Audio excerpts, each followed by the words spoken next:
What's up, everybody? Super Vega here with Hard Mode Gaming, and this is my PlayStation gaming face right here. Backwards hat, you know what I mean? A little bit of fun time. We're about to do something crazy. Actually, no, it's not that exciting, unfortunately, but I will be recapping all of the announcements at E3's press conference. I am going to be sticking only to the stuff that was announced on stage and not the stuff that was announced show, which was kind of weird. They announced, I feel like they announced cooler stuff before the show, with the exception of Knack 2. But things like Matterfall, things like Gran Turismo Sport, things like Genesis 1.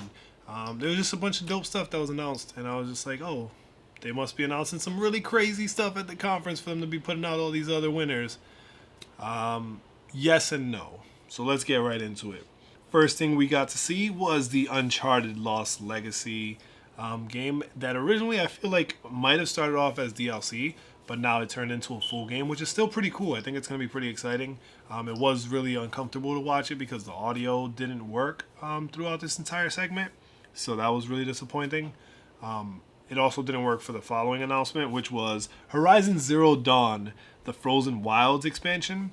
That expansion looked amazing, but again, couldn't hear anything because the audio dude was still messing up. So once he got it together, we were able to hear, but he didn't get it together throughout those two announcements. And it wasn't until midway into their third announcement, Days Gone, this new trailer looked amazing. If you weren't sold on Days Gone already, after seeing this trailer, how could you not be sold? I mean, I was 100% sold after this trailer, primarily because it showed us what we can do in the game and not just what is fancy technology stuff to show off in the game. The first time around they showed it, it was kind of talking about how many zombies they can generate on the screen, but seeing how we can control those zombies, how we can manipulate the zombies, how the whole turn of a battle can be turned around.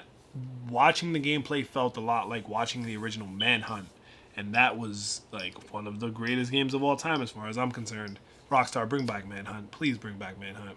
Anyway, keeping it moving, going on to another game that starts with an M, and this one was a big shocker for most people, and people really loved it. Monster Hunter World is coming for PS4, not a PS4 exclusive. It is also coming to Xbox One X. The reason I point that out so heavily is because Monster Hunter has always been a PlayStation series. So when they announced the return of it, they made it very cult following and very exclusive sounding, and I don't like that confusion personally. So, when doesn't matter what company does it, we're not going to play that exclusivity nonsense game. It's either exclusive or it's not. And Monster Hunter World is not exclusive. However, the next game is exclusive, and that is Shadow of the Colossus remake for PS4. All of these games that I've announced so far, the games themselves didn't get any release dates. The DLC did. But either way, Shadow of the Colossus will be coming out for PS4. The remake does look significantly better than it did on PS3 and than it did on PS2. But it is the third time we're playing this game, so I'm not 100% sold on it. However, the recap, none of my business. Marvel vs. Capcom Infinite, on the other hand, I know most people are a little bit annoyed about the fact that it switched to two-man tag team versus three-man. However, I thought it was amazing the way they announced it. I'm really excited that there's a story mode for the game because I feel like that is the crucial element to most fighting games and to most games in general. Give me a reason to fall in love with these characters. And they did that and went a step above and beyond by allowing us to have a demo that you could download same day. I did get around to playing it, which is why this video is a little longer. Demo was fantastic. I thought it was really fun. I'm still not sure why Spencer from Bionic Commando is still relevant enough to be in anything. But I guess he's a cool guy at Capcom, so he has to be in the game. So then we move on to what was probably the most surprising announcement, but in the sense where I was really excited that I was right with my prediction. If you didn't get a chance to read the article, go ahead and do so. You can find it right on the Hard Mode Gaming website. However, I wrote an article about VR being a thing that's going to stick around, and seeing the support that Sony put behind their PlayStation VR at this E3 really made me feel comfortable and confident with that. So right out the gate, they announced Elder Scrolls VR, which wasn't even on Bethesda's stage, so that is a big thing to talk about. So we have Fallout VR from Bethesda, we have Skyrim VR from Bethesda, and we have Doom VR. Those are three huge games that are sellers. that will make a difference. As much as I'm not a big fan of Skyrim, like I'd be willing to replay it in VR because I think that would be a better version of the experience. However, I might be completely wrong and I might hate it, but at least, it's there. It's something that exists. Star Child was another VR game that they announced. That one they didn't really go majorly in depth on. It was just kind of a trailer. There was another one called The Inpatient. So those are 3 major VR games. And then there was the cute little one called Moss. And like Moss was one of the confusing ones for me because as much as it's PlayStation VR, it also didn't feel like a game fitting for VR because it felt more like a regular action adventure game or regular platforming game. So I don't know how that really works for VR. I've always been kind of like contra that. But either way, it's coming. So that's like 4 major games for VR.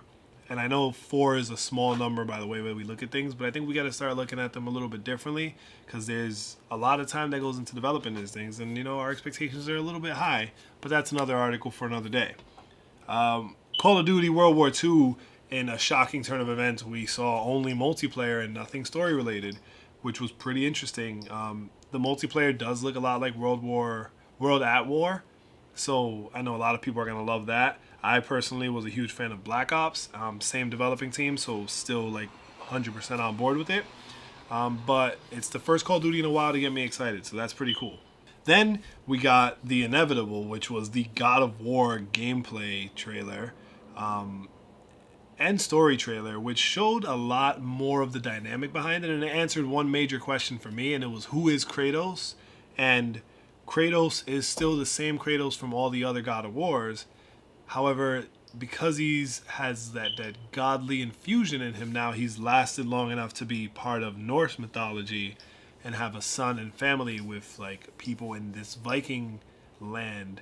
And now he's trying to, it sounds like, hide his past, which is pretty interesting. It's going to be a very interesting dynamic to play, and I think it'll make for a more memorable story than the Greek god stories that we got to play so far.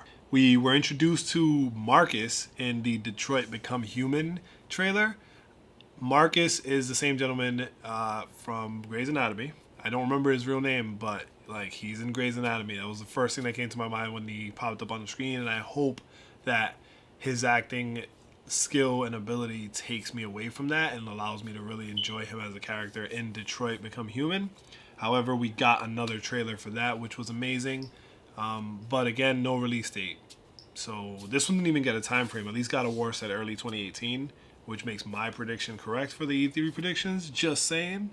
Then there was the Destiny 2 showcasing some story mode content, telling us a little bit about the story, a little bit deeper, but also, of course, showing off the exclusive stuff you get with PlayStation, making it the best place to play, and so on and so on, which was pretty fun to watch. I did put a lot of hours into Destiny, not as much as some of the friends, but I put in more than I've put into most multiplayer games, so I call it a lot.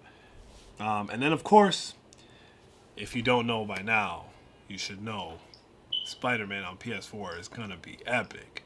And that's how they ended the show, by showing us some gameplay from SpiderMan for PS4.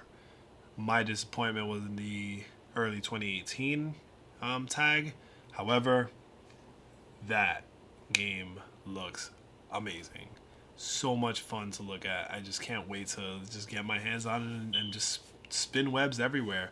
It did have a very, very large hint of Arkham Asylum flavor to it, where like there were some combos being thrown around, but I feel more comfortable with Spider-Man doing that stuff because he has spider sense and it makes sense that he can like preemptively move and dodge stuff. With Batman, it's just kind of like, oh, it's Batman. We can just kind of build whatever we want. Nobody's going to ever ask any questions. And that annoys the crap out of me. Batman is just a human. Stop trying to make him out to be such a great hero. But anyway, those are the things that were covered at the E3 press conference. You can kind of understand why I was a little bit underwhelmed, simply because we already saw most of the stuff that was announced, with the exception of like the VR and the Shadow Colossus stuff. Everything else we kind of knew was coming out, and we still didn't get release dates, so that's what makes it disappointing in my opinion.